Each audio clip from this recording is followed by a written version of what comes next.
My name is Josh, and I'm head of the customer support team at Rubica. And a little bit about myself: I love to be outdoors. I live in the Northwest, so love to go hiking, camping. I have hobbies that include basketball, football, going to the gym, and in my spare time, what I love most to do is hang out with my family. I'm married, so spending time with my wife and my daughter. So my job at Rubica is I run the customer support department, and so what that means for us is that we help troubleshoot our product, obviously, if customers ever have a need with that. But more importantly, we help our clients to mitigate any threats that our security team finds, as well as provide any cybersecurity consultation in order to help our clients implement best security practice. Yeah, so unfortunately, as a part of my job, we do have many clients that come to us after experiencing a cybersecurity incident. And, cybercrime is a very serious thing and that a lot of people don't think about. But the extent of the damage that we see, if you wanted to put a dollar figure on it, can range from anywhere from a couple $1,000s to I've had clients that have experienced an incident that has resulted in up to $1 million in loss. And so cybercrime is something that needs to be considered because it can be serious and affect our livelihoods. Having the human element in cybersecurity is important for two reasons. One is that humans are able to catch what an automated detection tool won't always be able to. And so having a team of analysts at your disposal helps ensure that threats that are able to get past an automated detection tool are eventually caught by a human analyst. And so that level of security has not always been historically available to the average consumer. And so Rubica is able to package that in a very simple way that gives that level of security or makes that level of security accessible to the customer. The second reason having the human element, the second reason why having a human element in security is important is that security is often contextual. So what I mean by that is that what in one context is a threat may in another context not be a threat. And automated detection tools aren't able to discern that context all the time. The second main reason that I think having the human element or human touch is important in cybersecurity, is that security is often contextual. So what in one context is a threat may in another context not be a threat. And so what I mean by that is I can share an example. We had a client that came to us that failed for a fake IT support scam. So this client was on the hunt for assistance with his IT needs and came across a company that was purporting to give IT assistance remotely. And so what this client did was give remote access to his devices to this company who was supposedly going to help him install, antiviruses, different programs that he needed help with. And shortly after receiving this help, the client started receiving random pop-ups on his computer, followed by a phone call from the IT company saying that, hey, we've seen this weird pop-up show up on your device. We think you should remove it. Seems like a security threat. We can help you remove it if you pay us a fee.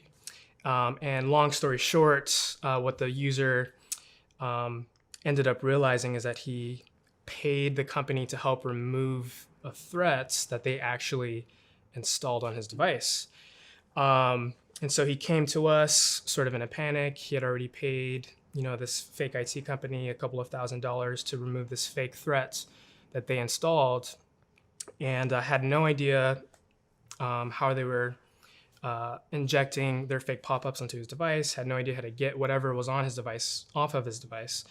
And so with that context, I was able to relay that to our security team, give them the story, describe to them the symptoms that he gave us, the concierge team. And from there, we were able to sort of build a profile on the client, baseline his network traffic, and discovered that what the IT company had done was install what is called a remote access tool. And that tool, basically what it does is it allows a remote user to access a device.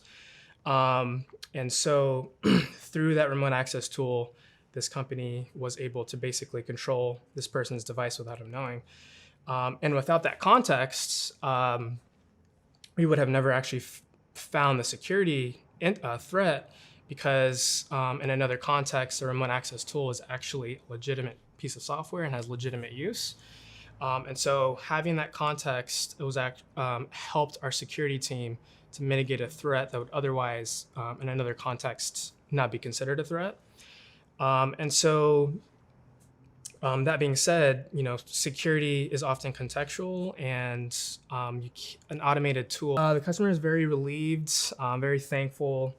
They weren't a particularly tech savvy person, so for them, it was very useful to receive our help, because they wouldn't have known how to remove the threat. And so yeah, they were very thankful. And one thing that I love in working with our customers and helping them remove these threats or find these threats is that we're able to give them peace of mind and help them sleep at night, because a lot of times cybersecurity is a very sort of can be very vague to people. It's sort of something that is ethereal and mysterious. And so helping them to mitigate threats, educate them on what to do and what not to do, helps give them peace of mind. So what customers tell me they like the most, I would say overwhelmingly, is the combination of having the software as a service as well as the human touch. And so in this world of cybersecurity, customers often just don't have maybe the proper education or the know-how in terms of what it means to be vulnerable in as it relates to cybersecurity, and what it looks like to be secure. And so our customers, oftentimes report how thankful they are to have someone that they can call about really anything cybersecurity related. It really takes the mystery out of securing yourself. And cybersecurity can be oftentimes a pretty daunting thing until you're educated. Yeah. So our Security Operations Center, or our SOC team, is comprised of our cybersecurity analysts. And so those analysts are tasked with combing through our customer data to basically hunt for any threats. So anything that seems anomalous in the data is what they're looking for as a potential indicator of compromise.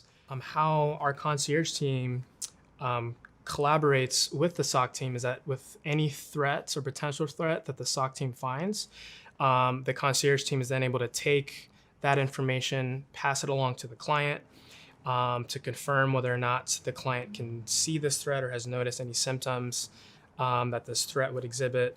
And then if confirmed, our concierge team is able to then walk the client through removing that threat.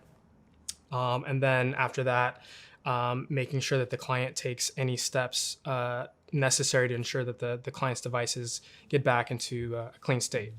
And so that's the main collaborative piece between the SOC and the concierge team. And then conversely, if a client comes to us with any suspicion that they've experienced some sort of compromise, the concierge team is able to pass that information along to the SOC, so that the SOC can be on high alert to search for anything that could, potentially confirm what the client may be experiencing.